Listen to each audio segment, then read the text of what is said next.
Una comisión bicameral va a investigar el origen y el crecimiento de la deuda externa argentina desde el golpe de 1976 y luego, con el advenimiento de la democracia, también se investigará la renegociación de esa deuda. Lo que hay que ver, y lo que me parece que también es el espíritu de trabajo, es que la deuda externa no es un hecho inexplicable como el universo o inevitable como la lluvia, sino que es el resultado de una política. Los gobiernos que han tomado deuda externa, los gobiernos que han vivido el endeudamiento con sistemas a lo Poncio, con sistemas de endeudamiento sin fin, han tenido un determinado proyecto político, económico y social. La deuda externa en ese sentido es la prueba de cuáles eran las intenciones, de cuáles eran las metodologías, de a quién se privilegiaba y a quién no. Si consideramos desde la época del gobierno de Perón, que llegó a cero deuda, a 7.000 millones en 1975, justo antes del golpe, de 7.000 millones salta a 45.000 en el 83, de 45.000 a 59.000 al final del gobierno de Alfonsín, luego la convertibilidad hace saltar eso de 61.000 a cerca de 60.000 millones, cuando cae la convertibilidad son 190.000 millones, bueno, claramente la deuda externa es un instrumento de poder. ¿A quién favoreció? Porque uno podría decir, ¿dónde está la contrapartida tangible de tanto endeudamiento? Si uno se endeuda para mejorar su productividad, es una cuestión sustentable. Ahora, si se endeuda para jugarla en el casino o para la timba, evidentemente es algo que no va a cerrar y que no cierra nunca. Luego, ¿cuál es la estructura de poder que sostiene eso o que sostuvo eso? Y de qué modo también los gobiernos de Néstor Kirchner, de Cristina Kirchner, a través de la política del desendeudamiento, nos han hecho más soberanos. No se resuelve únicamente el problema de la deuda, también se lo disuelve. Y aquí se lo va a discutir. Son los gobiernos neoliberales los que han utilizado más el Estado, tanto de la forma más autoritaria y terrible en la dictadura, o por ejemplo diciendo que un peso valía $1 durante la convertibilidad. Al final nosotros somos bastante razonables.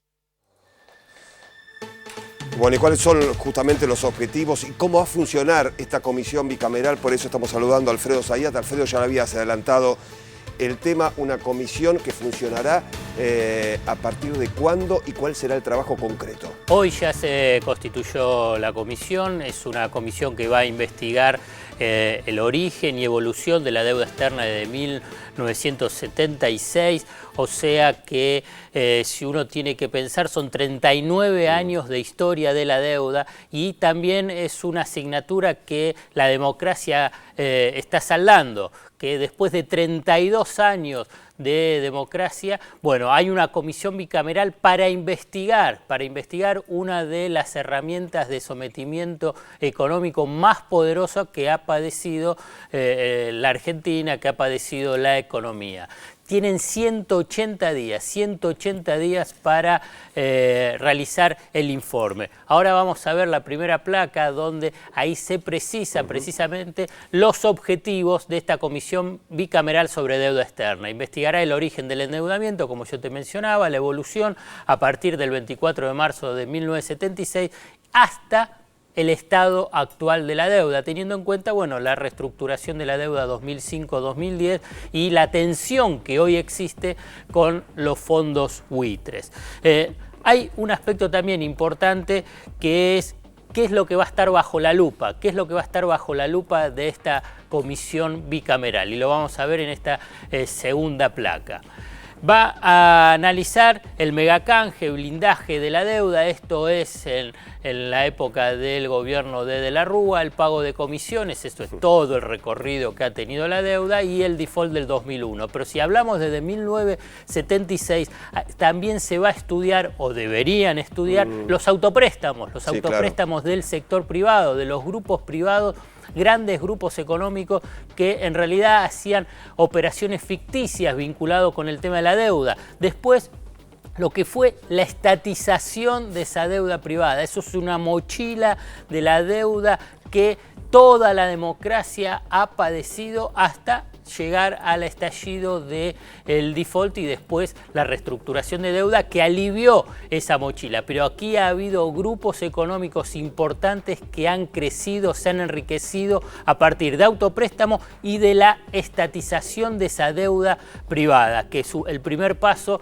lo dio Domingo Felipe Cavallo. Alfredo, a ver, una vez que concluye esta investigación, 180 días, papeles, investigación, detalles de este trabajo por parte de los integrantes de esta bicameral. ¿Cuál es el próximo paso? ¿Elevar toda la investigación a la justicia? Eso es uno de los puntos. Si observan que hay un delito, Claro. llevarlo a la justicia, hay que ver si estas causas prescriben o no prescriben, va a ser un tema a debatir o a definir dentro de la justicia, pero en última instancia es necesario que el Congreso, una comisión bicameral, un poder político avance sobre la historia de la deuda, porque de esa forma, ¿qué es lo que va a servir? Va a servir como antecedente para no repetir estas historias de endeudamiento que están vinculadas con elevadas comisiones, con tasas usurarias, con vínculos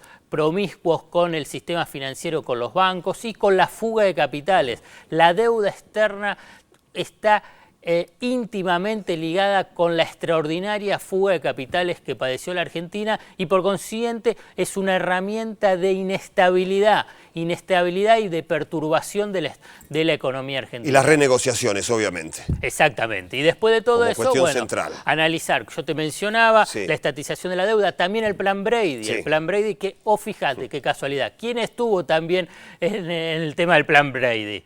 Cavallo, Domingo Felipe Cavallo. Y después saltamos rápidamente al megacanje. ¿Quién estuvo también en el megacanje? Domingo Felipe Cavallo. O sea que sí, además de si hay elementos para llevar a la justicia, lo que sí va a quedar claro, o debería quedar claro en esta investigación, que también hay responsabilidades políticas de el incremento de la deuda y por consiguiente de las crisis económicas provocadas por la deuda. Cavallo en el primer lugar.